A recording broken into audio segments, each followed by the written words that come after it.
Alors, Frédéric Admer, je suis agriculteur dans le Calaisis.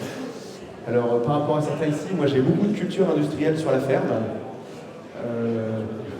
Je suis beaucoup moins en assez strict par rapport à d'autres, mais je partage les valeurs et l'objectif c'est d'y aller le plus loin possible. Donc céréales, blé, orge, colza, betteraves, oignons, plantes de pommes de terre, lin et légumes, c'est déjà pas mal. Trésorier de l'association et adhérent depuis 2020. Bonjour, Cédric. Bonjour à toutes et à tous, donc Cédric Merlin, je suis agriculteur à Bezingan dans le Haut-Pays, sur une exploitation de polyculture élevage en bovins laitiers, 120 vaches laitières en traite robotisée, 250 hectares. Donc, passe seulement ton... Non, j'ai plus rien. Non plus. Ça regarde. Vas-y. C'est bon. Donc, effectivement, oui. Du coup, en ACS strict depuis 2018 sur l'exploitation. Donc, on y retrouve du maïs, du blé, de l'escourgeon, enfin d'orge d'hiver, colza, luzerne, prairie, et puis nouveauté pour 2026, lin et pois de conserve. Voilà un petit peu pour les présentations. Je suis aussi administrateur à la PAT 62, donc depuis, je suis à la PAT sinon depuis 2018. Voilà un petit peu. Ce qu'on va faire, c'est qu'on va vous présenter un petit peu sur 3 cultures, les coûts et les résultats économiques. On va vous présenter les 3 cultures et après le but c'est vraiment qu'on échange, que vous critiquiez, que vous nous posiez des questions, pourquoi vous êtes d'accord, vous n'êtes pas d'accord, comment on arrive à ces chiffres-là. Les chiffres qu'on vous présente, c'est des chiffres qui viennent de 3 agriculteurs de l'association. Ils sont là, donc en plus on pourra les embêter si on en avait besoin. On a repris à chaque fois le barème des chambres d'agriculture pour le coût de matériel en appliquant au matériel qu'ils ont sur leurs exploitations. Donc on a pris le matériel qu'ils ont sur l'exploitation, on a pris leur coût des chambres pour sortir des coûts de façon à être cohérent entre les coûts de tout ce qu'il y a, tout le monde a du matériel en état amorti ou autre. On a pu sortir aussi les rendements, du coup, pour sortir le chiffre d'affaires et la marge exacte. Pour tous les 3 cultures présentes, Christophe nous l'a dit avant, le couvert c'est une des bases de l'agriculture de conservation des sols. On a mis un couvert commun pour tout le monde, donc dans le choix du semis. Donc là c'est un couvert à 60 €. Je ne sais pas, on rediscuterait couvert plus loin par rapport à pourquoi 60 €, est-ce que c'est cher, pas cher. Moi je trouve que c'est très cohérent si la volonté est de faire un couvert digne de ce nom. Donc c'est le même couvert pour toute façon être égaux, parce qu'on aura tendance à savoir, ah bah oui, le mec qui est plus tradit, il aura foutu 5 kg de moutarde à la volée, terminé. Mais si on veut être sur des bases cohérentes, il faut que le couvert soit les mêmes pour tout le monde. Et de base, dans les essais qui ont été faits chez les adhérents, à chaque fois en comparaison TCS, labour ou semi-direct, le couvert était le même. Donc l'impact économique est cohérent. Je vais te laisser démarrer. Cédric, avec un blé de colza. Le blé de colza, effectivement. Donc, pour rappel, les 3 cultures présentées, donc plutôt le blé pour la partie grande culture, le maïs plutôt pour la partie polyculture élevage, et puis éventuellement donc le lin pour la partie culture industrielle. Donc, comparaison des coûts d'implantation, alors c'est vraiment pas pour opposer des systèmes, c'est plutôt vraiment pour vous montrer les différents coûts, parce que c'est vrai qu'il y a des différences quand même assez notables. Donc, comme vous pouvez voir, avant le passage en ACS, donc en conventionnel, grosso modo, il a été fait pour implanter un blé de colza, 2 passages de déchômeurs, un labour, un semis, un passage d'antilimace. Donc voilà, pour un coût total, grosso modo, de 178 € et 2h45 pour l'implantation, ce qui est pas rien quand même malgré tout. Donc ça, c'était il y a une dizaine d'années maintenant, et puis donc depuis 2018. Comme vous pouvez le voir plus bas, donc là c'est vrai que c'est beaucoup plus simple.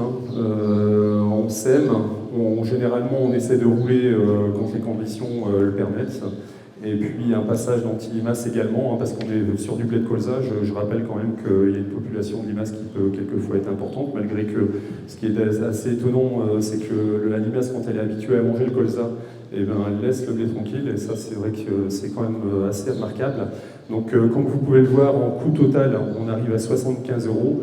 Enfin, il y a un peu plus de 100 euros d'écart à l'hectare, ce qui n'est pas rien quand même. Ce qui est aussi surtout important, c'est de voir en fait le gasoil. Vous voyez, on est quand même à 4 litres hectare pour le SMI, ce qui est vraiment limite dérisoire. Donc forcément, ça fait baisser les coûts. Et puis, ça évite aussi un arsenal de machines dans les champs, on fait. Donc voilà ce qui fait la différence. Donc après, pour les coûts d'intervention, donc en désherbage, on est limite sur le même coût. On va utiliser grosso modo 1 litre de glypho à l'hectare, mais d'un autre côté, on va faire un peu d'économie sur le reste du post-désherbage. Donc là pour la partie désherbage, et après sur la partie phyto-autre, on a pendant quelques années voulu voir un petit peu la différence entre les deux systèmes, donc on ne voulait pas trop bouger notre programme. Donc effectivement, on tenait les rendements et autres, et aujourd'hui on pousse le bouchon. Depuis 3 ans, le traitement de semences, ce n'est plus du céleste ou autre comme on pouvait faire avant, on met du vinaigre de cidre, donc un produit qui coûte 1,50 € à peu près de l'hectare. Il n'y a plus d'insecticides non plus qui sont réalisés sur les céréales. On met du molybdate d'ammonium qui transforme les azotes. Après, au niveau du régulateur, on utilise maintenant un seul régulateur. Auparavant, on mettait plutôt du C5 et éventuellement un peu de Medax. Maintenant, on met du Medax seul. On va même pousser le bouchon en mettant qu'un produit à base de calcium là, pour les années prochaines.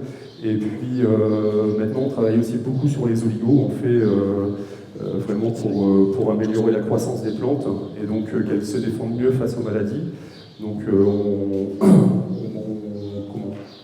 on privilégie les oligos plutôt en premier passage, et donc un seul fongicide, alors qu'auparavant on était à 3 voire 4.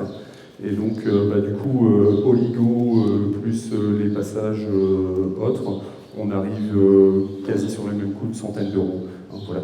Donc on rappelle effectivement une différence de 103 € de l'hectare. Sur mon exploitation, il y a 100 hectares à peu près de céréales. Ça fait à peu près 10 300 € de charge en moins, vous voyez, pour la partie simplement implantation.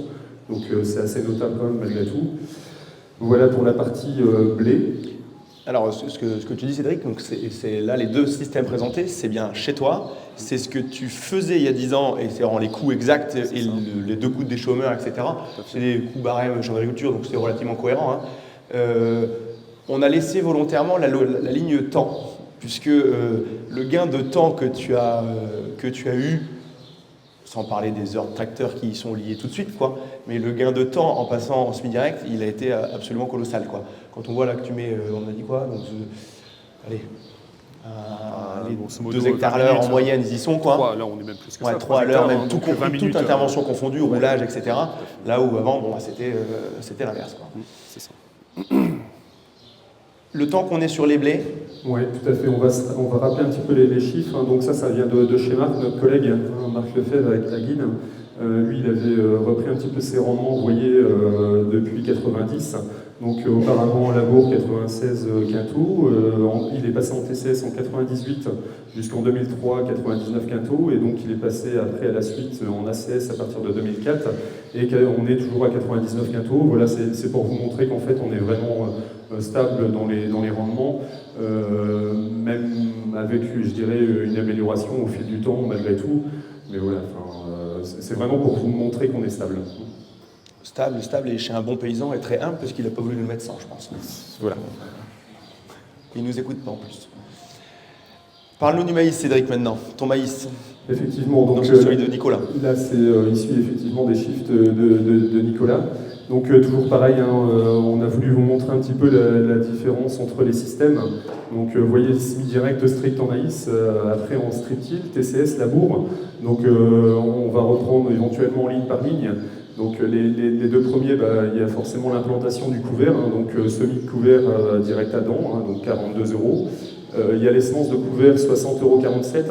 Alors c'est vrai que je reviens un petit peu sur le couvert, on a voulu mettre le même couvert pour tout le monde, parce que c'est vrai qu'aujourd'hui, beaucoup de monde fait quand même attention à ce qu'ils implantent comme couvert. On ne met plus forcément une simple moutarde, on essaye quand même d'améliorer nos couverts.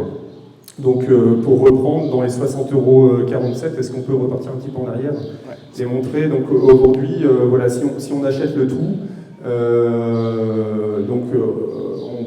de la févrole, des pois, de l'avoine rude, du tournesol, on peut trouver ça directement chez des agriculteurs qui vont vous trier et puis éventuellement vous mettre ça en big bag. Donc nous, grosso modo, les couverts sur la ferme, c'est ça, c'est 30 kg de févrole, 30 kg de pois, 5,5 kg d'avoine rude, du tournesol 6 kg, du lin 5 kg, facélie 1 kg et veste 7 kg. Et donc voilà, ça a un coût de 60,47 € de l'hectare. Donc grosso modo, quand on fait des pesées, on peut éventuellement aller à 6-7 tonnes. Alors 5-6, on les fait assez aisément, on peut pousser jusqu'à 7, mais on voit toute l'importance en fait de produire des couverts comme ça, parce que ça amène quand même énormément d'éléments quand même, vous voyez, au niveau azote. Donc ça fait 170 unités piégées, 180 kg de potasse, 35 kg de potasse effectivement, 35 kg de phosphore, et donc 1,5 tonne de matière organique, ce qui n'est pas rien malgré tout. Ça c'est vraiment important de le rappeler, l'importance de sortir des beaux couverts. Il faut vraiment prendre le couvert comme une culture, et c'est vraiment très très important pour faire fonctionner le système et vraiment pour améliorer la qualité de nos sols, quoi.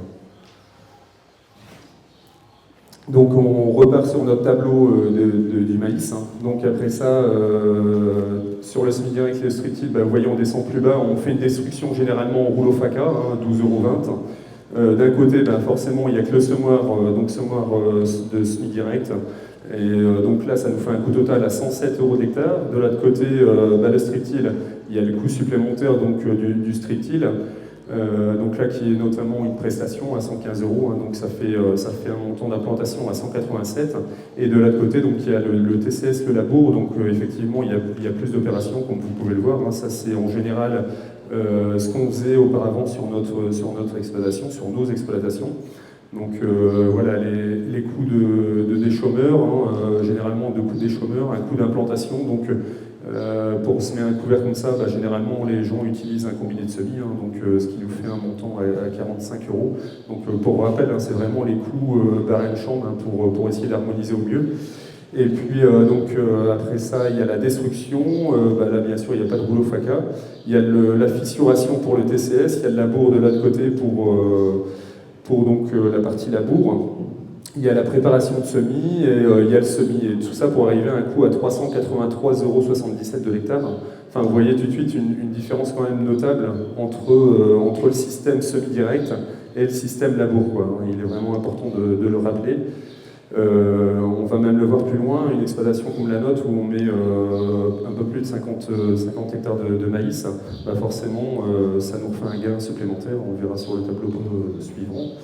Donc là, en comparaison, vous voyez sur du maïs, le collègue Nicolas, lui qui fait notamment du maïs grain, ses rendements malgré tout se tiennent sur les années. Donc vous voyez 100 quintaux, 97, 100, 104, enfin bref, on tourne aux alentours de 95-100 quintaux.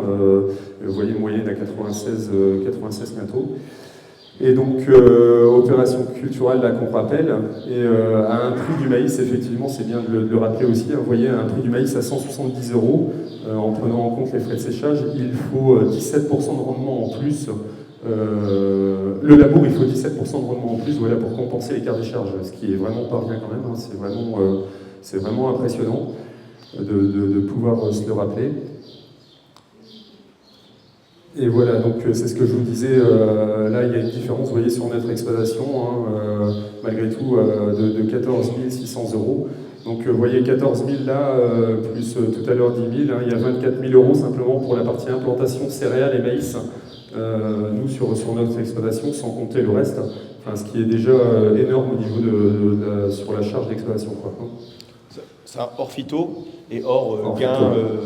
Nous on parle qu'économique, on laissera les autres parler de tout ce qui est gain de ces pratiques-là, quoi. Tout à fait. Pour ma part, je vais vous parler du lin fibre. Le lin, il est chez Christophe, Christophe qui vous a parlé tout à l'heure, notre président, donc il est ici, à Herbel. Christophe avait fait des comparaisons donc, en SD, en TCS et en labour, et il avait poussé les chiffres jusqu'au bout. Implantation des couverts, donc on revient toujours avec notre couvert à 60 €. On le sème donc soit avec 2 coups de déchaumeur et le combiné, ou bien le semoir en SD à dents. On détruit couvert, donc Christophe, lui, on a resté sur l'option broyage, puisque lui en lin, il le broie toujours pour être sûr de bien dégrader et pas garder des cannes, ou du moins un couvert qui aurait pu un peu lignifier et qui va nous laisser des débris qui, si pas assez dégradés tardivement, pourraient poser problème pour le lin. On rajoute pour la colonne labour le labour, avec derrière un coup de vibro, ou bien de l'autre côté un coup de déchaumeur qui est généralement plus profond et un coup de vibro, donc c'est des pratiques cohérentes. Le semis à la rotative, alors que lorsqu'il sème en direct son lin, Christophe, donc il a broyé son couvert, il fait un coup de herse à paille, donc vraiment dans le but de faire minéraliser un tout petit peu, réussir à mettre un peu de limace ou autre au soleil, et puis casser, briser un petit peu ce qui peut rester comme végétaux, et son passage de semoir à disque. Ça lui fait du coup en fait une différence entre les pratiques qui est moins élevée, puisqu'on n'a non plus pas des grandes surfaces de lin, donc ça fait moins des différentiels économiques, mais néanmoins, il y a une économie qui est déjà là de vide d'une centaine d'euros, voire 150, 170, suivant les pratiques. Lui, c'est 5 hectares, Christophe, ici. Bon, bah ça paraît pas, mais limite 600-700 balles entre du labour ou du SD. Christophe, il nous parlait aussi par rapport à ses intrants. Lui, comme toi sur tes céréales, il pousse le truc pas mal et il disait bah oui, je mets du glypho donc là où j'en mettais pas en labour ou en TCS. Néanmoins, j'ai retrouvé un intérêt en désherbage, puisque le fait de ne pas travailler, ne rien mettre en germination, il dit je ne fais plus d'antidicote. Alors plus d'antidicote, certes c'est une petite économie, mais c'est aussi il le cogne moins et il garde un lin bien poussant. Donc ça c'est pas anodin non plus. Il gardait l'antigraminé quand même puisqu'il avait une certaine pression. De même qu'il se passait de l'insecticide, du joao, pardon, de l'insecticide et l'insecticide également. C'est pas une grande différence en termes de coût phyto, mais bon, elle est toujours là, et ça permet parfois, face à des problématiques de désherbage, d'aller chercher une petite solution, un petit plus. Sur les 4 des années, il nous a mis 3 lins de printemps et un lin d'hiver. Voilà les rendements et le taux de filasse. Le taux de filasse entre 17 et 23, ce qui, moi, ça me satisfait. Et avec des rendements de 9, 5, 6, 8 tonnes. Parler de régularité en lin de rendement, c'est déjà un peu plus compliqué puisque l'année, le facteur année joue souvent énormément. Néanmoins, Christophe a toujours récolté ses lins et a toujours quand même sorti une marge à l'hectare. Pour terminer sur le lin, le fait de le semer en direct, il y a des tendances qui sont sorties quand même. Le semer en direct, il faut savoir être patient et il faut aussi savoir qu'il y aura une perte de pied qui sera là et la densité sera plus faible. Mais cette plus faible densité, elle va permettre d'avoir un lin qui va être plus rigide et qui va en fait faire plus de filasse. C'est-à-dire qu'il va être moins sensible à l'averse parce que plus rigide, faire un tonnage souvent un petit peu moindre, mais qui aura plus de filasse. Donc économiquement parlant, étant donné que c'est la filasse qui paye, qui fait 75% du prix du lin, les fibres longues, on va s'y retrouver là-dessus. Et le fait qu'il ne verse pas, une année un petit peu compliquée, ça peut aller chercher, éviter d'avoir des lins qui sont complètement terre, qui vont être des misères à enrouler, à arracher, retourner, enrouler, et qui vont coûter des heures de taillage. Donc les lins en direct, il n'y en a pas encore beaucoup. Je pense que c'est amené à se développer, d'autant en lin d'hiver, je pense qu'ils vous en parlent sur les stands extérieurs. Puisque bon, il y a une solution, il y a des possibilités, et on n'a pas encore assez de chiffres pour vraiment avoir des tendances exactes et des données chiffrées sur les grandes surfaces, puisque là on est sur les 5 hectares de Christophe sur 4 ans, hein. On ne peut pas en dire que c'est l'évangile, mais c'est déjà des chiffres intéressants et des tendances qui donnent beaucoup d'espoir. Par rapport, si on devait faire un résumé rapide de ce qu'on a pu dire d'un point de vue économique sur ces 3 cultures, ce qu'on peut retenir, c'est que en maïs ou en céréales ou en lin, on a des rendements qui se tiennent, qui sont équivalents. Une chose qui est sûre, c'est qu'on a divisé notre consommation de carburant de façon astronomique. Notre temps de travail dans la parcelle, elle est énorme aussi. Et cumuler les deux, c'est aussi l'heure de tracteur. Le tracteur, autant le gasoil, on a retrouvé des prix relativement cohérents. L'heure de tracteur coûte de plus en plus cher. Et les heures de tracteur en moins, et les heures de bonhomme en moins. Alors, on a mis les charges engrais équivalentes. Certains vont chercher des optimisations. Nous, on considère, bon, on peut rester régulier. C'est pas la grosse économie à aller chercher tout de suite, mais dans un deuxième temps, une fois que vraiment les sujets sont maîtrisés, il y a quelque chose à aller chercher. Néanmoins, il faut accepter d'investir en la semence tant pour le semis, de la culture, de parfois augmenter une densité, parce qu'on sait qu'on s'en va vers une certaine perte de pied. À choisir d'investir dans les couverts, nous on parlait de 60 €, mais en se débrouillant bien, ça peut être moins, mais si on veut vraiment faire des couverts diversifiés et très denses, puisque la densité des couverts c'est une clé, accepter d'investir 10, 15, 20 balles encore en plus. Et bon, toi tu le fais notamment en blé, c'est la réduction de tout ce qui est fongicide, insecticide ou herbicide, quoi. Enfin, au herbicide, nous on met équivalent parce que bon, le plan, j'ai des pressions qui sont là, donc je maintiens la dose, quoi. Donc voilà. Non, c'est pas pour moi. On va passer plus à l'instant questions. On est prêt à répondre à toutes les questions sur ce qu'on vient de vous présenter. Si vous êtes d'accord, pas d'accord, c'est des faits, c'est factuel. Les chiffres sont là, ils parlent d'eux-mêmes. Les paysans qui sont là, qui ont fait les trois fois les essais, ils sont encore là, ils sont pas malheureux, ils sont encore bien vivants. Autant en lin, bon, il y a quelque chose à faire et pour moi, il y a des optimisations et en fait, dans le système, il faut s'imaginer qu'on dit toujours, l'agriculture comme le lin, c'est très compliqué parce que SMIC direct, voilà, le risque économique, on dit tu vas aller chercher 200 balles à l'hectare sur des chiffres d'affaires à des 3, 4, 5, 6 000 €, 7 000 €, c'est super risqué. Et après, il faut le voir entre guillemets, si on sait jouer la sécurité et aller chercher avec un lin d'hiver en semi-direct, et puis se dire, voilà, dans la rotation, c'est la seule culture qui m'oblige à travailler, et si je permets de le garder en direct, il y a quand même quelque chose, il faut le voir entre guillemets aussi parfois l'ensemble de la rotation, pour aller chercher un objectif technique cohérent, quoi.